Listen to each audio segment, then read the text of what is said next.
Hello pioneers. Namshukuru Mungu tena kuiona siku hii ya leo. Nimekuja tena kwenu baada ya kuona mambo yanaenda ndivyo sivyo hapa. Mimi ninahisi bado kuna watu hawajajua thamani ya pai. Bado hawajajua kwa sababu unajua mara nyingi kila linapotokea jambo la kujaribu alafu mtu unaingia mzima mzima kichwa, yani moja kwa moja bila kujiuliza, bila kujitafakari, wewe unajaribu jambo lile pasipo kuwa na tafakari ya kina, unaweza ukajikuta unaharibikiwa. Mwisho wa siku utaweka mikono kichwani ukianza kujutia. Utaanza kujutia.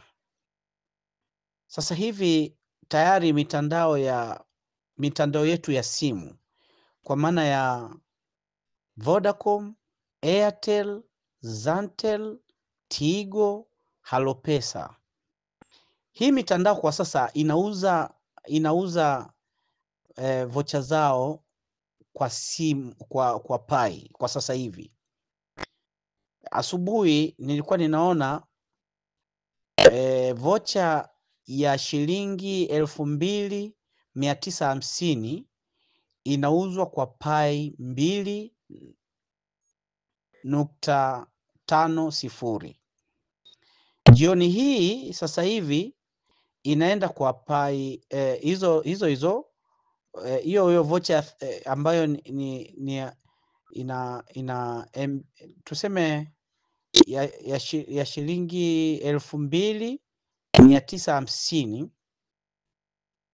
inauzwa kwa pai 2.65. Maanake imepanda jioni hii ya leo. Sasa kuna mtu amenunua vocha ya thamani ya shilingi ya pai 67. Nimeona hapa mimi mtu amenunua pai, amenunua kwa thamani ya pai, yani amenunua vocha yenye thamani ya pai 67 kwenye grupu mojawapo kati ya magrupu yetu haya. Ndugu zangu, ni kweli kwenye exchange pai kule ni kama za bure.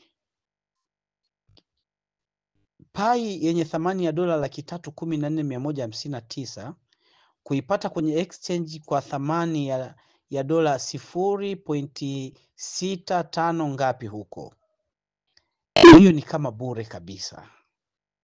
Lakini isikufanye wewe uende kule na kuchukua zile pai ndio uende ukanunue vocha. Hapo unakosea kwa sasa hivi, utakuja kujutia. Au ndio ile hali ya kutafuta historia nyingine kama yule wa pizza wa Bitcoin. Bitcoin 10,000 ananunua pizza. Sasa hivi tutafikia mahali tutasema mimi niliwahi au fulani aliwahi kununua vocha ya thamani ya, maana hautasema pai, utasema kwa pesa ya Kitanzania sasa. Kwa pesa ya Kitanzania bilioni 1, vocha ya 2950 nilinunua kwa thamani ya bilioni 1 na milioni 400. Inaingia kilini hiyo kweli?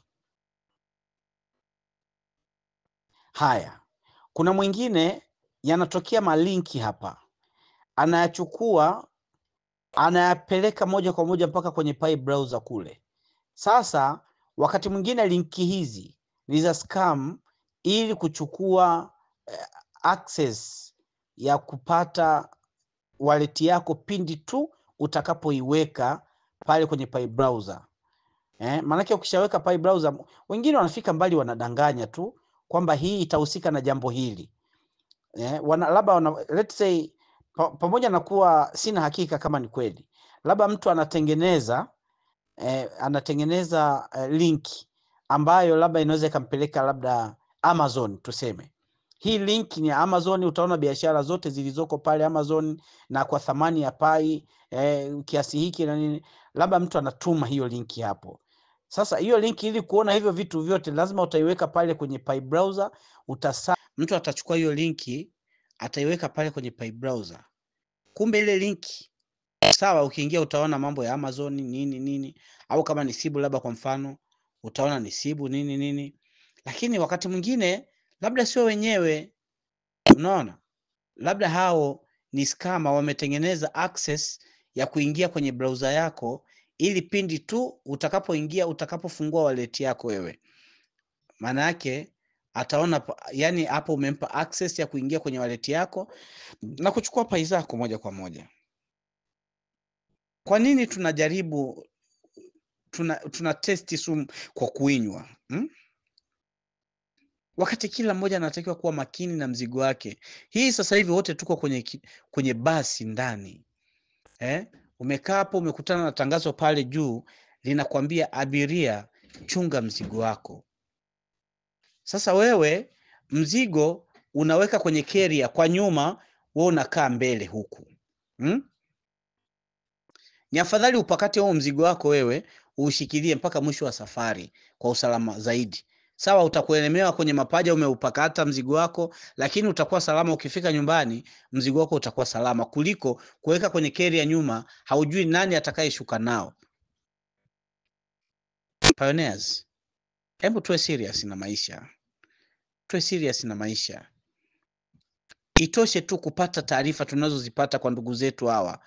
Huyu nafikiri anaitwa Francis Kalumuna, anatupa taarifa za benki. Sasa hivi kaka wa watu huyu kweli amefika mbali, kufungua madarasa mawili tena kwa thamani ndogo sana. Ifike mahali watu mwende mkajifunze, mpate maarifa. Pamoja na kuwa hata mimi nitaenda, mimi mwenyewe siko vizuri sana, lakini lazima nitaenda nipate maarifa pia na mimi. Hebu twende huko tukapate maarifa. Kuna huyu kakaangu Zingi hapa, rafiki yangu sana huyu bwana, anajitahidi kutoa. Kwa mfano kama leo hapa tumeona kwamba tarehe 23 kuna demo hapa ya Open Mainnet.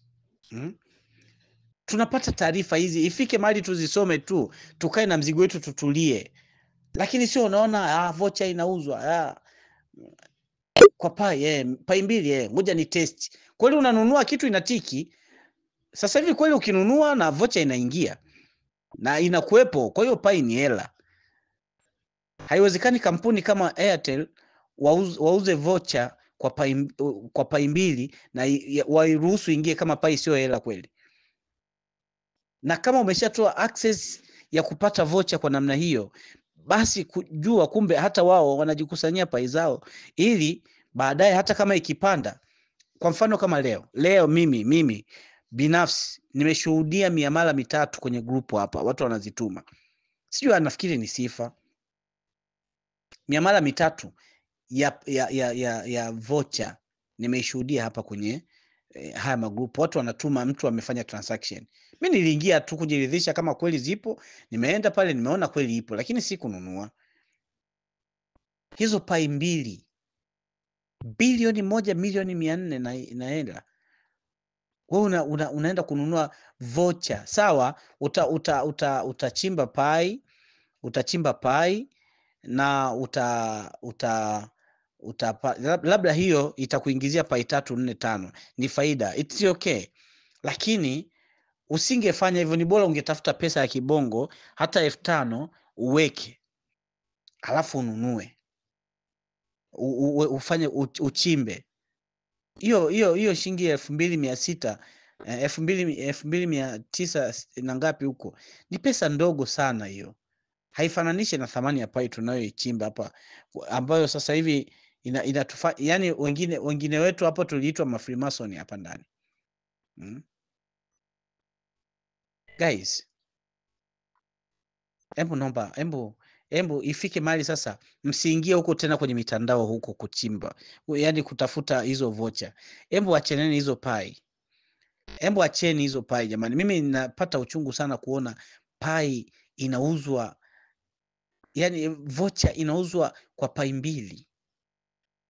Hata kama ingekuwa ni 0.5 mimi nisingenunua. Hata kama ingekuwa ni 0.2 mimi nisingenunua pai mimi.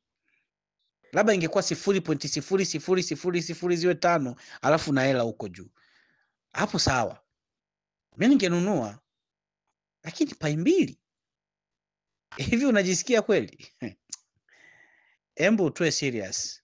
Chonde, tusiingie tena kule na kununua hizi vocha. Kama umeshazipata itoshe. Naomba nisaidieni kusambaza hii audio kwenye magrupu. Mwisho jamani. Open Mainnet ni kesho kutwa tu inakuja. Simaanishi kwa siku 2 zijazo, lakini hata kama ni wiki 2 zijazo, au hata kama ni miezi 2 ijayo, hata kama ni miezi 5 ijayo, lakini ni karibu mno ukilinganisha na huku tulikotoka. Zuieni hiyo miamala isiyokuwa na maana. Zuieni. Tunzeni pai zenu.